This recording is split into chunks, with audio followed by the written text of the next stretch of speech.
So I meant to make this video back in March this year when it was officially 9 years since the release of Ground Zeroes.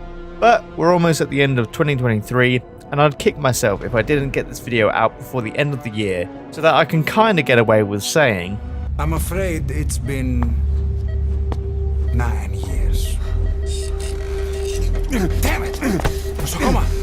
Nosokoma! Nosokoma! Nurse! Calm down. Calm down. I can't believe it's already been 9 years since the release of Metal Gear Solid 5 Ground Zeroes. I remember being in my 3rd year at university when this game was released. I got the game on PS3 and must have completed the main mission and side ops in a couple of hours, which, if you played the game, you will know is not a hard task. But completing Ground Zeroes in such a short time was a strange feeling. I loved the experience, but was ultimately left feeling unfulfilled by the end and wanting more. It's crazy to think that the Phantom Pain only came out about a year and a half later, as the wait honestly did feel like 9 years at the time. But in this video, I want to look back at Ground Zeroes after 9 years of perspective and see how it holds up today. After replaying Ground Zeroes, one thing that I think the game arguably does better than the Phantom Pain is atmosphere, particularly in the main mission. That opening cutscene with Skullface and Chico in the heavy rain really set an ominous tone for the game, which I kind of wish was captured a bit more in the Phantom Pain. Sure, Phantom Pain has its own atmospheric moments at times, but that feeling of overlooking Camp Omega at night in the pouring rain really hits differently. It evokes a similar feeling to when I'm standing on the heliport of Shadow Moses in MGS1.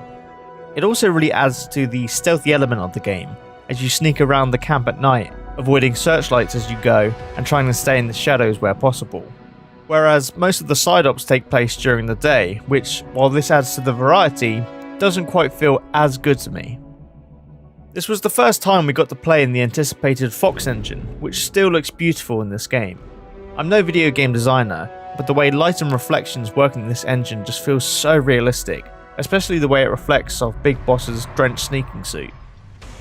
While we didn't get too many cutscenes in Ground Zeroes, to see the new motion captured facial animations was great and had me so excited for what we'd see in the Phantom Pain.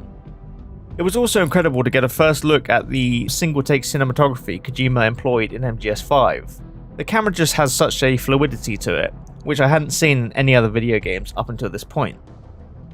It makes you wonder if this is what influenced games such as God of War 2018 or Halo Infinite to employ a similar cinematography technique.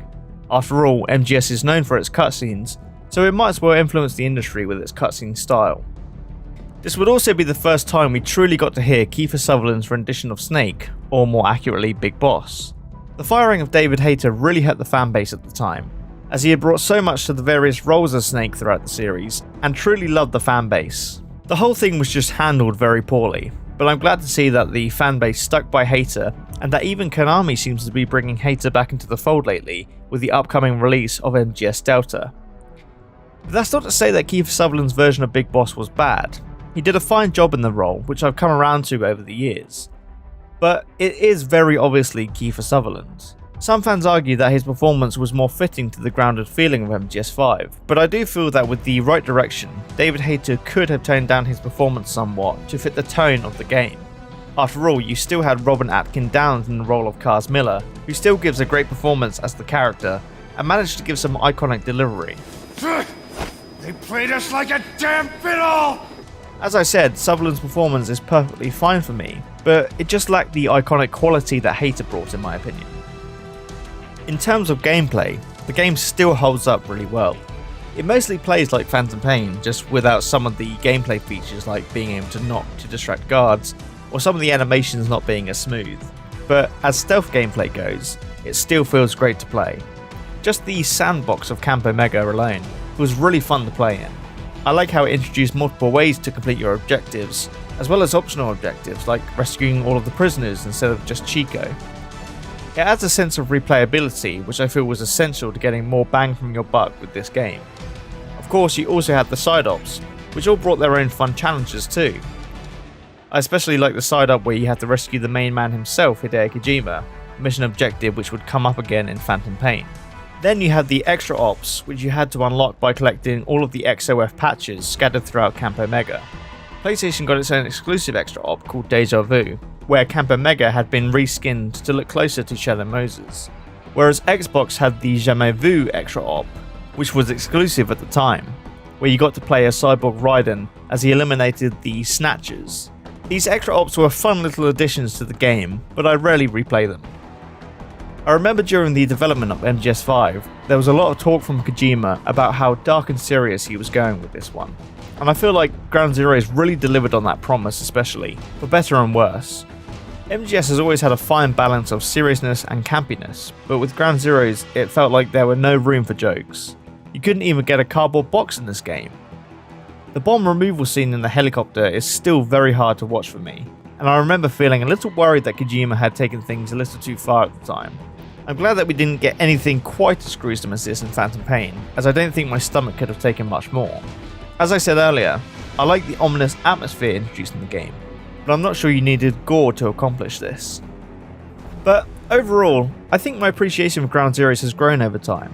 I used to be a bit sour on the game for it being sold separately, and while I still think that was a crappy move, there's no denying that the game does have its merits. While the Phantom Pain took a big risk with making MGS open world, it didn't always pay off for me. After a while, traversing between locations to reach your mission just became tedious and repetitive. I sometimes wonder if Phantom Pain just gave you 10 diverse but smaller locations to infiltrate, a bit like the different locations in MGS4, whether it would have worked better for the game. You could still have made the levels big enough to give a sense of variety to your infiltration options, like with Campo Mega, but without all the tedious traversal in between. But I guess we'll never know.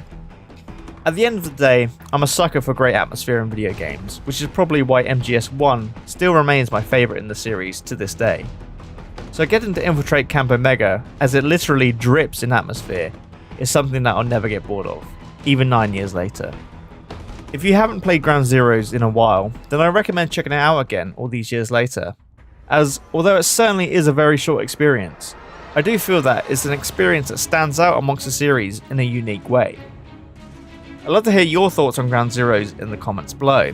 As always, thanks for watching and see you next time.